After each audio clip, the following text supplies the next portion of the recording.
Olá pessoal, espero que vocês estejam bem.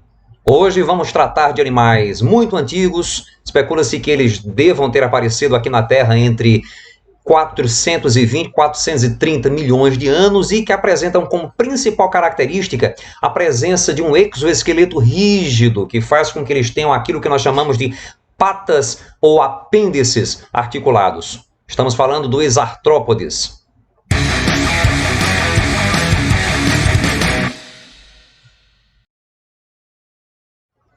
Os artrópodes são animais metamerizados, assim como os anelídeos, têm um corpo dividido em segmentos e apresentam, como já dito, um exoesqueleto recobrindo e protegendo o corpo. Esse exoesqueleto ele é formado basicamente por um carboidrato, um polissacarídeo, a quitina, mas que em alguns casos é reforçado por carbonato de cálcio. Isso dá a estes animais a característica que define o grupo. São animais que apresentam patas articulados. Artron significa articulação. Podos significa pés. Os artrópodes são animais que apresentam hábitats extremamente variados. Alguns são terrestres, podendo ser encontrados em ambientes úmidos, como as florestas tropicais, até mesmo em desertos. Outros são encontrados em ambientes dulcícolas, ambientes aquáticos de água doce. Outros ainda são marinhos, são encontrados no mar. Muitos artrópodes ainda são parasitas de outros animais. É o caso de pulgas e carrapatos. Os principais exemplos de artrópodes são insetos, aracnídeos, crustáceos, piolhos de cobra e centopeias. O exoesqueleto dos artrópodes ele é trocado ao longo do desenvolvimento e crescimento do animal. Essa estrutura ela é tão rígida que, de certa forma, impede o crescimento do animal. Quando ocorre a muda, a troca de exoesqueleto, quando o exoesqueleto velho se desprende, o animal ele cresce rapidamente. Quando forma-se um novo exoesqueleto e o novo exoesqueleto enrijece, o animal passa um período sem crescimento, troca novamente de exoesqueleto, tem um crescimento rápido, exoesqueleto novo, endurece, enrijece, o animal passa mais um período de tempo sem crescer e isso ocorre até que o crescimento seja concluído. Nos artrópodes, os segmentos corporais, os metâmeros, eles se fundem para formar estruturas conhecidas como tagmas, a cabeça, o tórax e o abdômen. A cabeça, por exemplo, dos insetos é formada pela fusão de 6 segmentos, o tórax pela fusão de 3 segmentos e o abdômen pela fusão de um número variável de segmentos. Varia, no caso, em função da espécie. Os tagmas, cabeça e tórax, podem se fundir, dependendo do grupo. Ou mesmo o grupo ele pode apresentar os 3 tagmas fundidos, como é o caso dos carrapatos e ácaros. Os apêndices articulados que os artrópodes apresentam são as antenas, as peças bucais, as patas ou mesmo estruturas reprodutoras. Sem esquecer, é lógico, das asas dos insetos. Os artrópodes são animais triblásticos, formam ao longo do seu desenvolvimento embrionário 3 folhetos germinativos, ectoderme, mesoderme e endoderme. São animais celomados, verdadeiros, são protostômios, o blastóporo origina não ânus, mas a boca, e apresentam simetria bilateral. Seu corpo ele pode ser dividido em apenas 2 metades simétricas. O sistema nervoso dos artrópodes é formado por gânglios nervosos cerebrais e por um cordão nervoso que segue pelo ventre do animal até a extremidade posterior. Os artrópodes são classificados em função da sua estrutura corporal, presença de antenas, divisão do corpo, número de apêndices e peças bucais. E o primeiro grupo de artrópodes que a gente trata aqui é o grupo dos hexápodes, que engloba os insetos, mas não apenas eles. Vamos tratar aqui dos insetos apenas. Existe ainda a classe entognata, que reúne díploros, colêmbolos e proturos, que são animais bem pouco conhecidos. Os insetos têm um corpo dividido em cabeça, tórax e abdômen. Na cabeça vamos encontrar necessariamente um par de antenas e um aparelho bucal, que varia dependendo do grupo, dependendo do tipo de alimentação. Vamos encontrar ainda 2 olhos compostos, são formados por unidades menores conhecidas por omatídeos. Vamos encontrar ocelos ou olhos simples. Os olhos simples eles diferenciam apenas ambientes claros de escuros. Os olhos eles são responsáveis pela formação das imagens. No tórax, que é formado, como já dito, por 3 metâmeros fundidos, nós vamos encontrar 3 pares de patas e vamos encontrar 1 ou 2 pares de asas. Cada pata localizada no tórax do inseto vai estar localizada em um dos 3 metâmeros. Já as asas se localizam no segundo e terceiro metâmero. No abdômen do inseto, nós vamos encontrar a grande maioria das estruturas responsáveis pelo funcionamento do corpo do animal, incluindo as estruturas reprodutoras, em geral, localizadas na extremidade do corpo. Como já dito, as asas dos insetos, 2 ou 4, moscas e mosquitos, os insetos dípteros apresentam apenas 2 asas, as outras 2 são atrofiadas. Essas asas se localizam no segundo e no terceiro metâmero. O primeiro par de asas, que está localizado no segundo segmento do tórax, é formado por asas coriáceas, rígidas, que recobrem o segundo par de asas, que está localizado no terceiro. O sistema digestório é completo, ou seja, tem boca e ânus. Aqui nós visualizamos ainda o esôfago, que é um tubo que é responsável pelo transporte do alimento, secos gástricos, que tem função secretora e de absorção, e o intestino, que é o local onde o alimento, os nutrientes serão absorvidos. O reto é a última porção do intestino e é o local onde as fezes serão armazenadas até serem eliminadas pelo ânus. O aparelho bucal dos insetos varia, como já dito, em função do hábito alimentar. Eu tenho aqui os principais aparelhos bucais desses animais. No caso, o aparelho bucal mastigador está presente aqui em baratas, gafanhotos, louva-a-Deus, besouros e em larvas de borboletas e mariposas. Aparelho bucal picador, que está presente no grupo de mosquitos. E o aparelho bucal do tipo sugador, que está presente nas borboletas. O sistema respiratório dos insetos é do tipo traqueal. É formado por um complexo ramificado de estruturas conhecidas como traqueias, que se abre no abdômen através de poros conhecidos como espiráculos. Por aí penetra o oxigênio e é liberado o gás carbônico proveniente dos tecidos. Não há pigmentos respiratórios no grupo dos insetos. A hemoglobina, por exemplo, não está presente nos insetos. O oxigênio é encaminhado diretamente para todos os tecidos desses animais. Da mesma forma, o CO2 é daí liberado para ser expulso pelo corpo do animal. O sistema excretor dos insetos é formado por estruturas conhecidas como túbulos de Malpighi, que se encarregam de retirar sais, bem como elementos nitrogenados, que são jogados no reto, na última porção do intestino, de modo a serem expulsos através do ânus, juntamente com as fezes. Essa figura nos dá uma ideia melhor de como são os túbulos de Malpighi. Aqui está o bolo fecal, associado a elementos nitrogenados e sais que serão eliminados do corpo do animal. O sistema circulatório dos insetos é formado por um vaso, uma artéria localizada no dorso do animal, que engrossa para formar um coração, que é responsável por bombear a hemolinfa. O sangue dos insetos é conhecido como hemolinfa. Como já dito, no sangue dos insetos não há pigmento respiratório algum. A hemolinfa se encarrega apenas da distribuição dos nutrientes, não se encarrega da distribuição dos gases, do oxigênio. Acabei esquecendo de falar para vocês que o sistema circulatório dos insetos, dos artrópodes de um modo geral, ele é aberto. Isso quer dizer que, ora o sangue está circulando no interior dos vasos sanguíneos, ora o sangue deixa, sangue ou hemolinfa, né? Sangue sem pigmento. Ora ele deixa os vasos sanguíneos para irrigar os tecidos. Deixa lá os nutrientes, recolhe os resíduos do metabolismo e volta para os vasos sanguíneos. Como acontece lá com o sistema circulatório dos moluscos, com exceção de cefalópodes. As estruturas sensoriais dos insetos, ligadas, obviamente, ao sistema nervoso, são basicamente os olhos compostos, formados por unidades menores conhecidas como omatídeos, que dão a grande parte deles, a boa parte deles, uma grande capacidade visual, e as antenas, que são estruturas táteis e que também estão relacionadas ao olfato. No que diz respeito à reprodução, os insetos eles são dioicos, eles apresentam sexos separados, machos e fêmeas separados.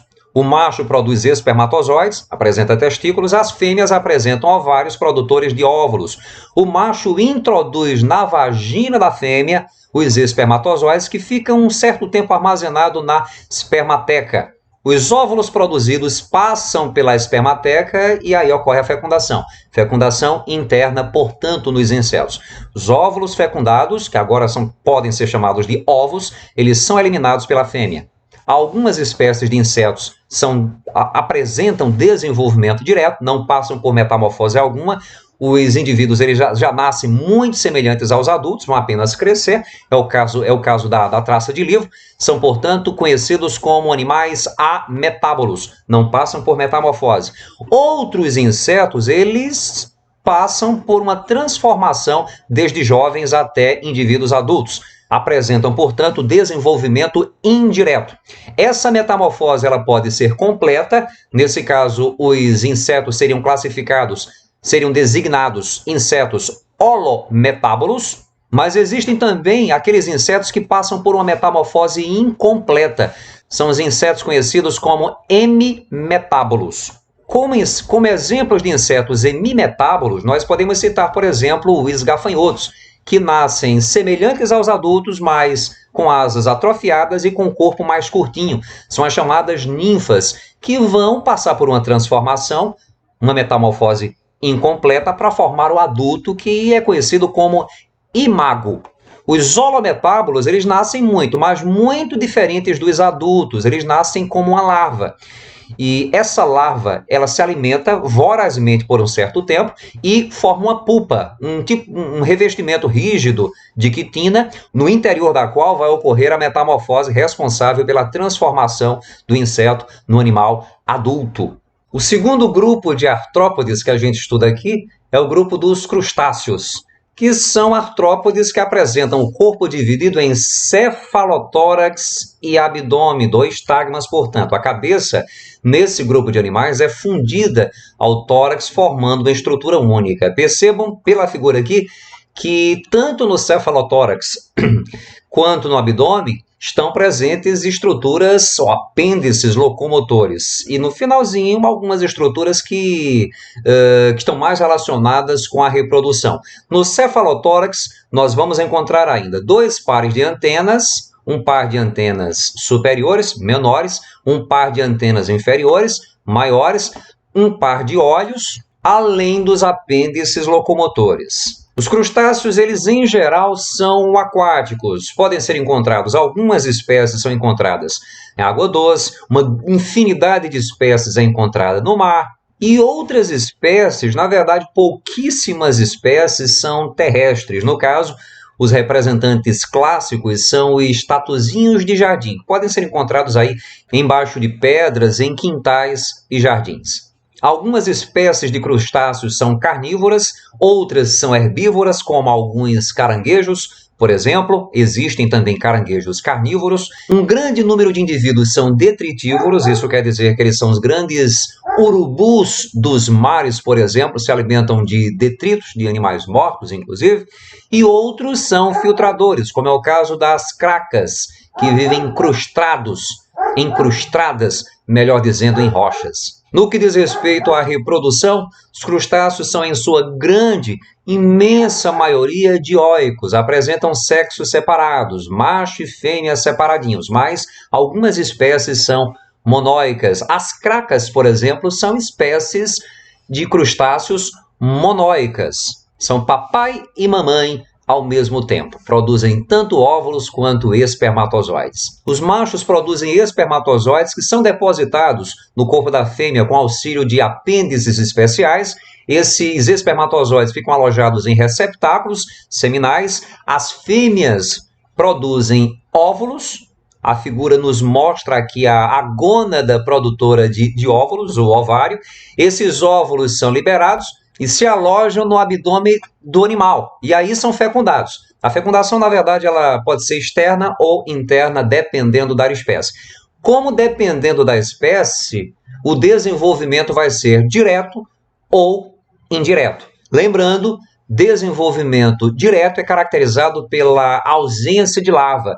Desenvolvimento indireto é caracterizado pela existência de uma larva. Aqui eu tenho um exemplo de uma larva de uma dada espécie de crustáceo que eu não sei qual é. Os quelicerados são artrópodes que apresentam uma estrutura conhecida como quelícera. Na verdade, os quelicerados apresentam um par de quelíceras que podem ser utilizados para manipular o alimento ou para inocular veneno, como é o caso das aranhas. Os escorpiões, que fazem parte desse grupo, na verdade, os quelicerados são aranhas, escorpiões e esses animais aqui, que nós chamamos de límulos, que são animais marinhos, inclusive. Os escorpiões não utilizam as quelíceras para inocular veneno. Esses animais utilizam um aguilhão, que fica na extremidade da cauda. O grupo dos aracnídeos é o mais importante dentre os quelicerados. O outro grupo é o dos límulos. O corpo de um aracnídeo se subdivide em dois tagmas, cefalotórax e abdômen, como ocorre nos crustáceos. A cabeça também se funde com o tórax para formar o cefalotórax. No cefalotórax, nós vamos encontrar 4 pares de patas. Olha a diferença em relação aos insetos. Aracnídeos apresentam 4 pares de patas. Os insetos apresentam 3 pares de patas. Outra diferença, os aracnídeos não apresentam antenas. Insetos têm um par de antenas, crustáceos têm 2 pares de antenas, aracnídeos não têm antenas. Na cabeça de um aracnídeo são ainda encontrados olhos simples, não são olhos compostos, como ocorre nos insetos, são olhos simples. Então eles não têm uma visão muito legal. Eles veem basicamente vultos. Uma curiosidade, as aranhas têm 8 olhos. Eles apresentam palpos, que são estruturas utilizadas para manipular o alimento, assim como as quelíceras. Os palpos, ou pedipalpos, também são utilizados pelo macho para introduzir espermatozoides no corpo da fêmea. Os aracnídeos são aranhas, escorpiões, ácaros, carrapatos e opiliões, que são aquelas aranhas das pernas bem compridas, ou pelo menos lembram muito aranhas, só que tem as pernas bem compridas, que são bem comuns nas residências, ficam nos cantinhos de parede. A gente chama de aranha da perna grande, ou aranha da pernona.